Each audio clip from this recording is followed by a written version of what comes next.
नेहा जोशी। देखते हैं यूपी विधानसभा चुनाव से जुड़ी कुछ बड़ी खबरें।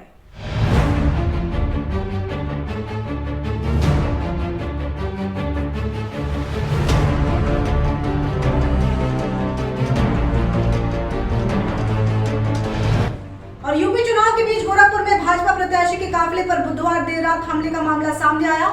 यहां जनसंपर्क के दौरान कुछ लोगों ने पीएम मोदी और सीएम योगी के खिलाफ अभद्र टिप्पणी करते हुए हमला किया। हालांकि इस घटना के बाद से गोला थाने में तहरीर दी गई है।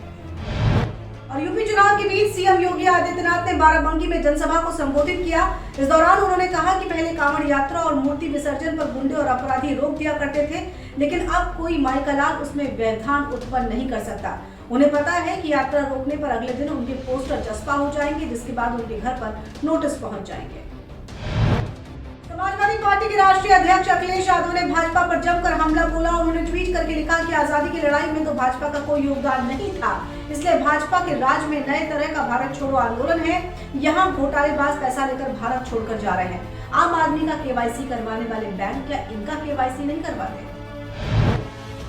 यूपी चुनाव में सीएम योगी के गढ़ गोरखपुर में सेंधमारी के लिए समाजवादी पार्टी ने पूरा प्लान तैयार किया है। सपा ही नहीं, सहयोगी दल भी बिरादरी को सहेजने के लिए गोरखपुर पहुंचकर चुनाव अभियान को धार देंगे। इसको लेकर कार्यक्रम पूरी तरह से तैयार है। कयास लगाए जा रहे हैं कि अखिलेश यादव भी 27-28 फरवरी को गोरखपुर पहुंच जाएंगे। बसपा मुखिया मायावती ने आतंकवाद और जांच एजेंसी के नाम पर चुनाव प्रभावित करना दुर्भाग्यपूर्ण बताया। उन्होंने ट्वीट करके लिखा कि उत्तर प्रदेश में हो रहे विधानसभा के आम चुनाव को प्रभावित करने के लिए देश में कभी आतंकवाद के नाम पर तो कभी महाराष्ट्र में चल रही जांच एजेंसियों की गतिविधियों को लेकर के जो कुछ भी हो रहा है वो अति दुर्भाग्यपूर्ण है।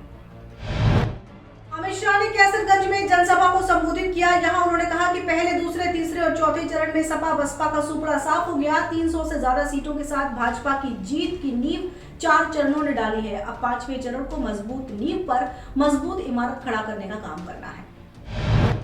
पीएम मोदी ने अमेठी में जनसभा को संबोधित किया। उन्होंने कहा कि आज से 20 साल पहले 24 फरवरी की वो तारीख थी जब मैं पहली बार विधायक बना, पहली बार चुनावी मैदान में उतरना पड़ा था। राजकोट के लोगों ने मुझे आशीर्वाद दिया और फिर सेवा का सिलसिला शुरू हुआ। कौशाम्बी जनपद में सपा जिला उपाध्यक्ष ने कार्यकर्ता से गाली गलौज कर चेतावनी दी। ताजुद्दीन ने कार्यकर्ता को फोन पर धमकाते हुए कहा, तुम्हें डिप्टी सीएम केशव प्रसाद के यहाँ देखा जा रहा है। अगर पल्लवी पटेल चुनाव हारी तो तुम्हारी खाल खींच लूंगा। सुहेल देव भारतीय समाज पार्टी के राष्ट्रीय अध्यक्ष ओम प्रकाश राजभर लगातार अपने बयानों को लेकर के चर्चा में रहते हैं। बीते 23 फरवरी को गाजीपुर में एक जनसभा को संबोधित करते हुए ओपी राजभर ने सीएम योगी पर तीखा हमला किया, जो एक बार फिर से सोशल मीडिया पर चर्चा का विषय बन गया। आपको बता दें, गाजीपुर जनसभा को संबोधित करते हुए उन्होंने कहा कि योगी को गद्दी से हटाकर वहां भेजेंगे जहां पर भीख मांगने की ट्रेनिंग दी जाती है। सपा मुखिया अखिलेश यादव ने सीएम योगी के 12 बजकर सोकर उठने वाले बयान पर जोरदार हमला किया। उन्होंने कहा कि हम 12 बजे सोकर उठते हैं। जब से उन्होंने 12 बजे की बात की तब से हमने भी उनके घर पर नजर रखना शुरू कर दिया।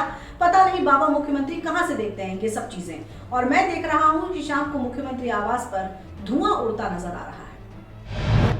यूपी चुनाव से जुड़ी खबरों में बस इतना ही। देश दुनिया की बाकी खबरों के लिए देखते रहिए एशिया नेट न्यूज हिंदी। नमस्कार।